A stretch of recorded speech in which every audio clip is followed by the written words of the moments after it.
สวัสดีประธานต้อนรับท่านเข้าสู่เวลาของการรายงานข่าวท้องถิ่นแขวงสวรรณเขตมื้อนี้มีข่าวสำคัญมารายงานต่อกับประธานท่านบุญโจมอุบลประเสริฐได้รับการแต่งตั้งเป็นเลขาคณะบริหารงานภาคแขวงรักษาการเจ้าแขวงสวรรณเขตพิธีมอบรับหน้าที่เลขาคณะบริหารงานภาคแขวงรักษาการเจ้าแขวงสวรรณเขตระหว่างท่านสันติภาพโพวิหารกรรมการศูนย์กลางภาคเลขาคณะบริหารงานภาคแขวงเจ้าแขวงสวรรณเขตผู้เก่าและท่านบุญโจมอุบลประเสริฐกรรมการศูนย์กลางภาคเลขาคณะบริหารงานภาคแขวงรักษาการเจ้าแขวงสวรรณเขตผู้ใหม่ได้จัดขึ้นในตอนเช้าวันที่6กุมภาพันธ์2023ที่ห้องว่าการปกครองแขวงสวรรณเขตโดยการเข้าร่วมของท่านปริญญาเอกบุญทองจิตมณีกรรมการกรมการเมืองศูนย์กลางภาคผู้ประจำการคณะเลขาธิการศูนย์กลางภาครองประธานประเทศแห่งสาธารณรัฐประชาธิปไตยประชาชนลาวมีผู้ต่างหน้าจากคณะจัดตั้งศูนย์กลางภาคพร้อมด้วยอดีตการนำขันสูงและพนักงานนำพาคุ้มครองแขวงสวรรณเขตพร้อมด้วยบรรดานักธุรกิจภายในแขวงเขาห่วมในพิธีท่านนางบุษดีธนเมืองกรรมการศูนย์กลางภาครองหัวหน้าคณะจัดตั้งศูนย์กลางภาคได้ผ่านนิติกรรมต่างๆโดยเฉพาะคำสั่งของกรมการเมืองศูนย์กลางภาคว่าด้วยการยกย้ายการนำขันสูงหับหน้าที่ใหม่ผ่านมติตกลงของกรมการเมืองศูนย์กลางภาคว่าด้วยการแต่งตั้งคณะภาคแขวงและคณะประจำภาคแขวงสวรรณเขตมติตกลงของกรมการเมืองว่าด้วยการแต่งตั้งเลขาภาคแขวงสวรรณเขตโดยแต่งตั้งท่านบุญโจมอุบลประเสริฐกรรมการศูนย์กลางภาคเป็นเลขาคณะบริหารงานภาคแขวงสวรรณเขตเป็นคณะบริหารงานภาคแขวงรักษาการเจ้าแขวงสวรรณเขตผู้ใหม่และผ่านแจ้งการของคณะจัดตั้งศูนย์กลางภาคเกี่ยวกับการยกย้าย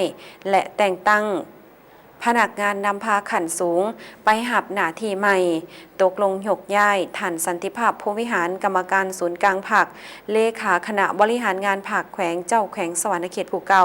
ไปหับหน้าที่ใหม่อยู่กระทรวงการเงินในกองประชุมท่านสันติภาพโพวิหารเลขาคณะบริหารงานภาคแขวงเจ้าแขวงสวรรณเขตผู้เก่าได้รายงานสภาพการทำพาซี่นำมติกองประชุมใหญ่ครั้งที่9ของแขวงระยะ2ปีผ่านมา2021-2022โดยได้เอาใจใส่ซี่นำคณะภาคขันต่างๆให้เพิ่มทวียึดมั่นแนวทางป้องกันชาติป้องกันความสงบทั่วปวงชนรอบด้านของภาคเอาใจใส่ศึกษาอบรมการเมืองแนวคิดถือเอาการพัฒนาเศรษฐกิจเป็นใจกลาง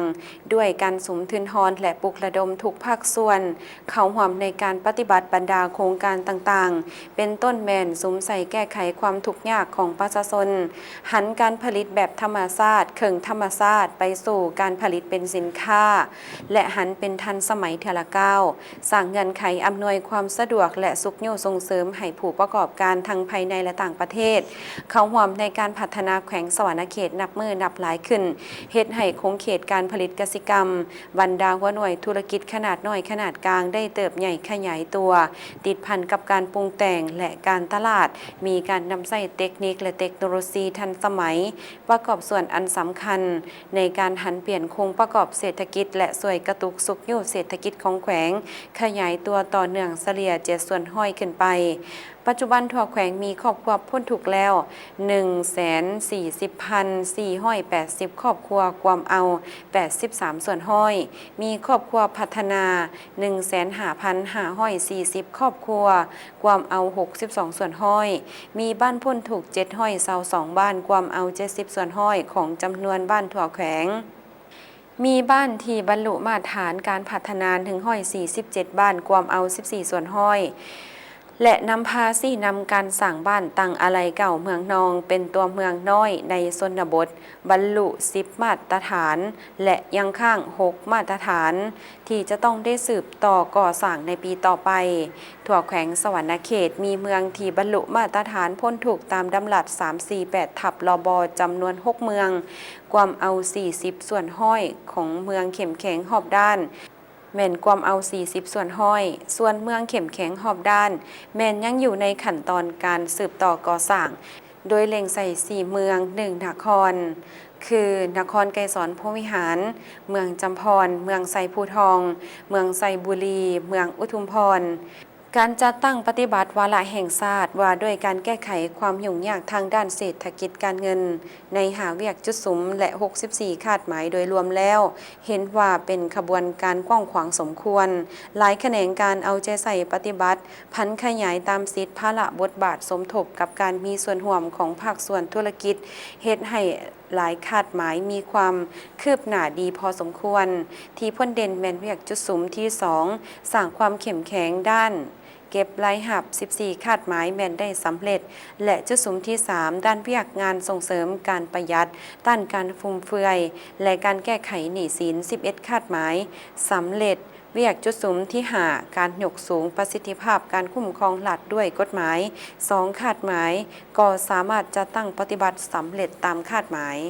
จากนั้นในพิธีก็ได้มีการเซ็นบทบันทึกมอบหับหน้าที่อย่างเป็นทางการระหว่างฐานสันติภาพพรหมวิหารกรรมการศูนย์กลางภาค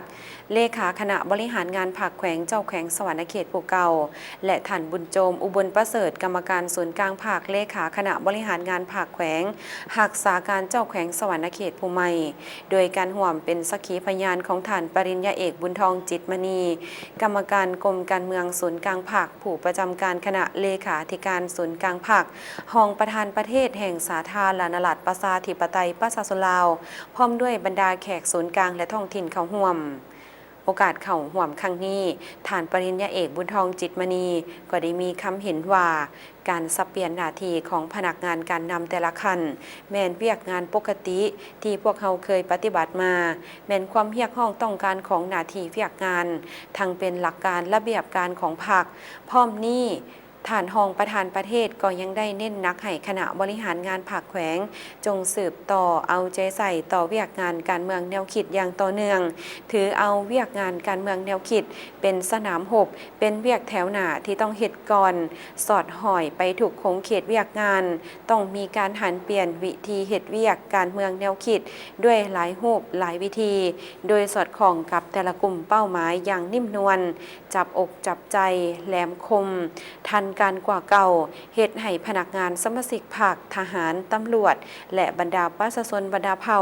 หับหู้เข้าใจเป็นเอกภาพและเป็นเจ้าการตื่นตัวปฏิบัติทางด้านนโยบายของพรรคระเบียบกฎหมายของรัฐมีทัศนะการเมืองนักแน่นมีความสามัคคีเป็นปึกแผ่นแน่นหนามีความจงหักภักดีต่อพรรค